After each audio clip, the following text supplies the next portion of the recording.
From the University of Notre Dame, I'm Brendan O'Shaughnessy, and these are Notre Dame Stories. Michael Pippenger is Notre Dame's Vice President and Associate Provost for Internationalization. In September, the State Department asked him to represent the United States on a trip to Uganda.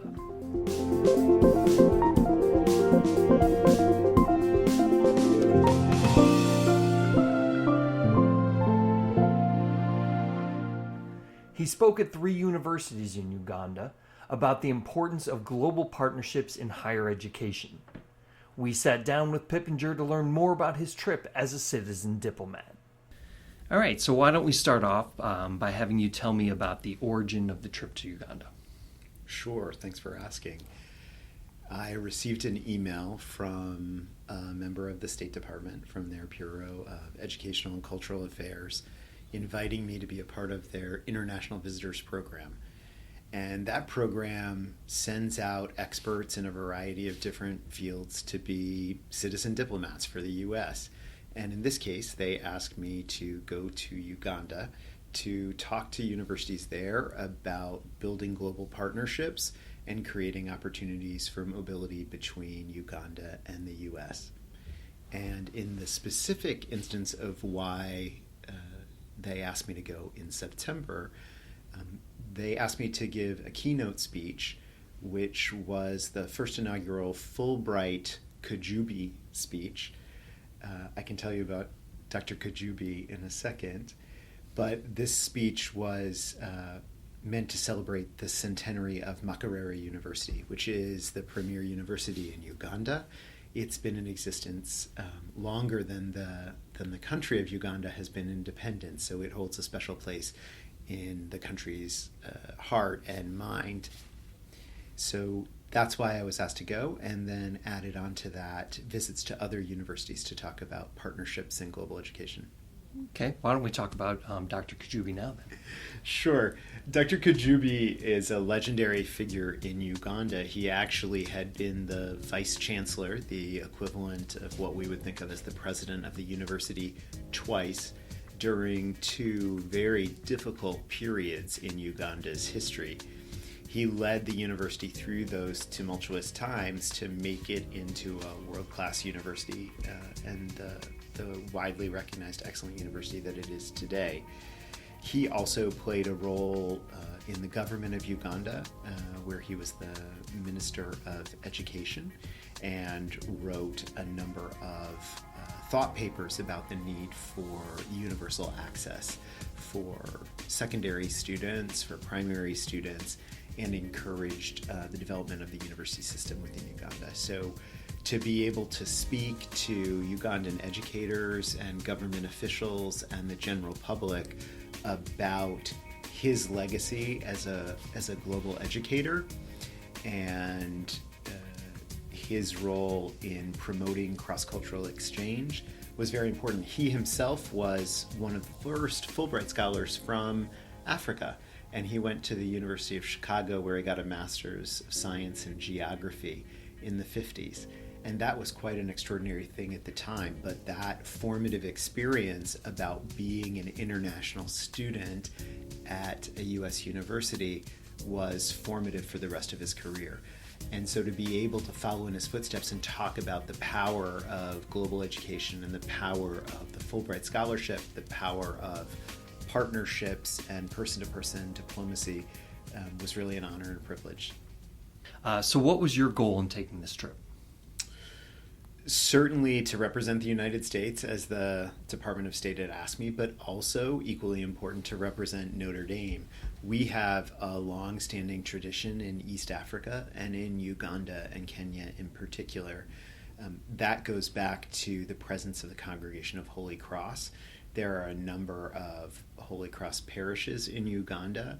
We also have a number of faculty members who have done research with different partner universities and organizations in Uganda.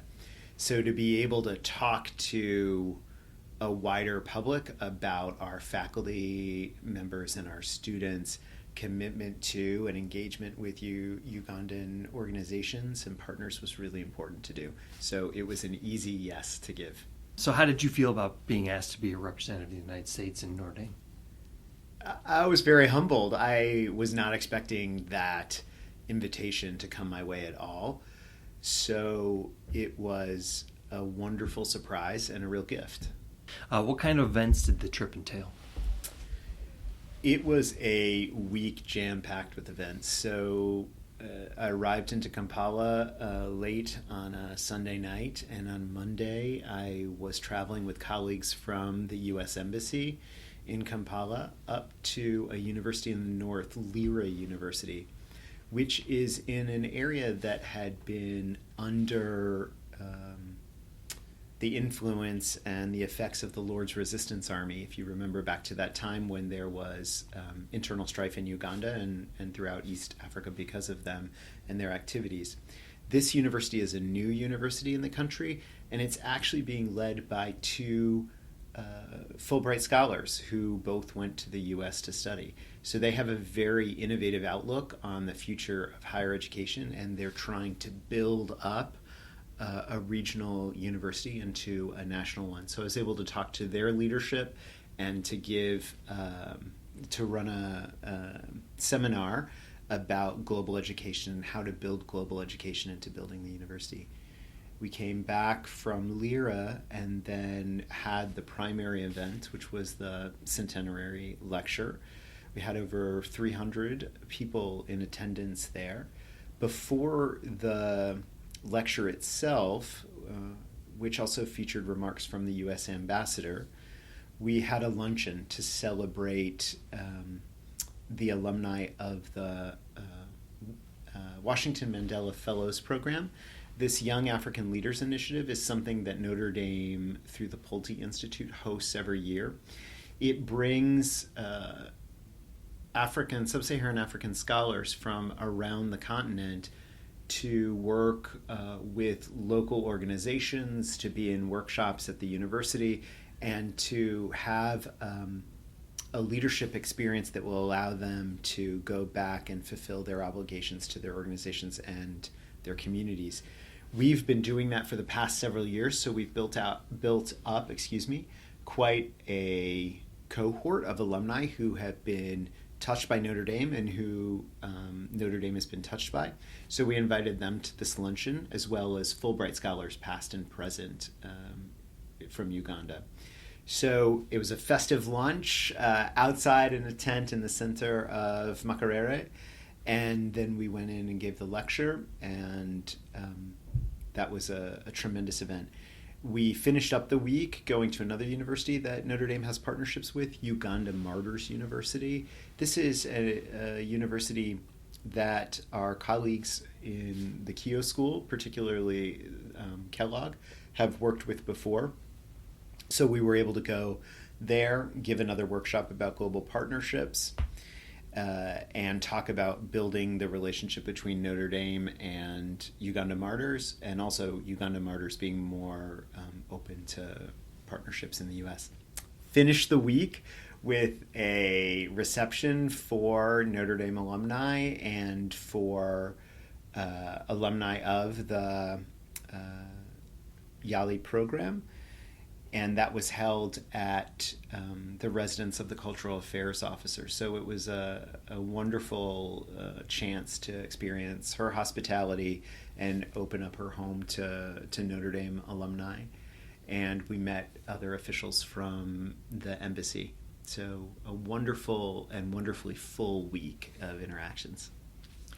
What was your message in the keynote address at Makerere? So I was asked to come up with a lecture that would address both Dr. Kajubi's legacy and then also talk about the importance of international partnerships in universities and how being a more global university requires us to reimagine how we do the work of the university. So I focused my remarks on building international partnerships and talked about some of the key values that are necessary to have a successful and deep partnership.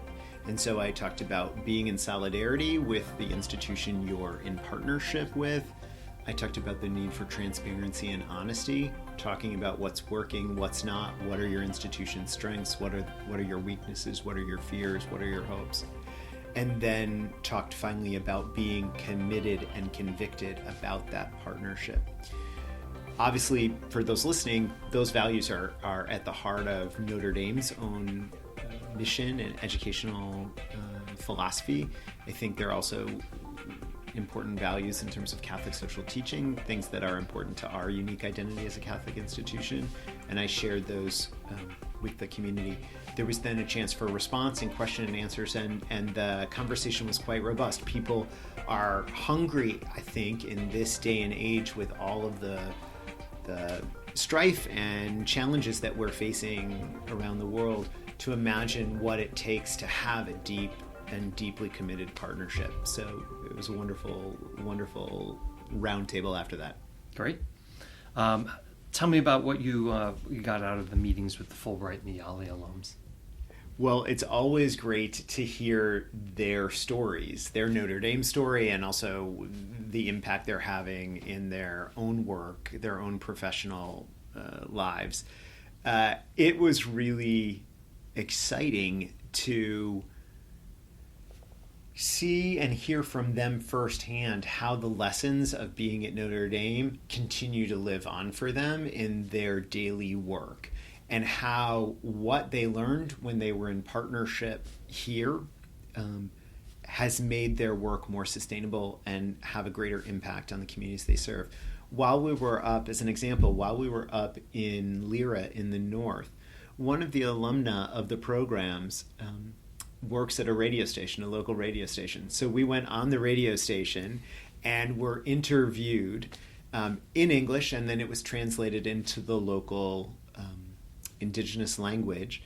And we were talking about the value of education and the value of communicating the importance of education to family members, to friends, to community members. She serves an important role as a leader in that community by being at that radio station in their leadership and as an on-the-air personality, right? That's person-to-person diplomacy. That's her being a leader to change everything from public health to educational patterns to gender roles in that rural community. So that's a very fulfilling thing to see those Notre Dame alumni doing that and transforming the world, being a force for good in the world. Did any of them happen to mention the differences between food at Notre Dame and food back in Africa? Yes, it's a great question. And I had several conversations throughout the week about their disappointment in our food. One of the jokes that we had, that we discussed at the reception, was that the biggest shock to many of them was that they would come to a meal at Notre Dame and there might be only cold foods. A meal is not a meal if there are not hot foods there, right? They also talked about the flavors that they missed and also some of the things that they learned to like while they were here. And I think food's always a great unifier in terms of bringing people together. When you break bread together and you talk about food, you get to hear people's real unvarnished opinions of the world, so it's good. Did you see this trip as building kind of future of a relationship with these groups in Uganda? I do. I think that was another reason to go to begin with, to continue to build upon the great work that's come before us and continues to go on right now between Notre Dame and Uganda. We're doing a lot of interesting work right now. Wendy Angst in the business school is doing a really interesting program that brings students to a rural location in the north of Uganda to work on women's education and entrepreneurship, right? We have faculty, as I mentioned, who have done previous work with regards to democracy building at Uganda Martyrs. How do we keep those kinds of projects moving forward? We have people from EC who are working on palliative care, working with the Ugandan Palliative Care Association to bring better care, more thoughtful care, and distribute it across the country. These are exciting projects. And the truth of the matter is Notre Dame needs to continue to invest at ever greater levels in the global south and in sub-Saharan Africa and in East Africa in particular because of our legacy there.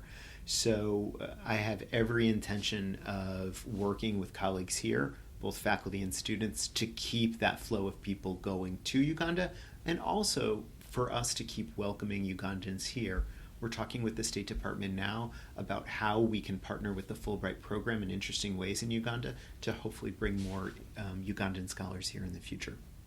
I'm really proud and honored to have carried Notre Dame's banner to Uganda, and I would encourage everyone who's listening to this podcast to keep your eyes open and your ears open for the tremendous work that's going on here in East Africa.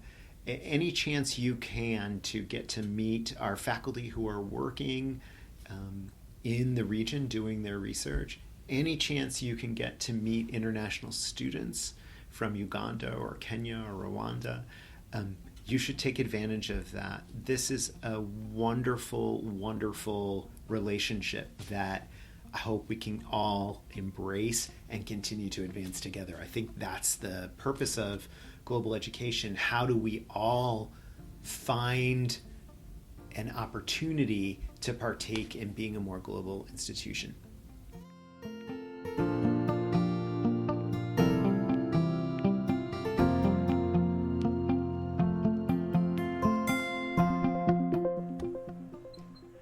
Our thanks to Notre Dame Vice President for Internationalization, Michael Pippenger. Notre Dame Stories is produced by the Office of Public Affairs and Communications. I'm your host, Brendan O'Shaughnessy. Our music is by Alex Mansour.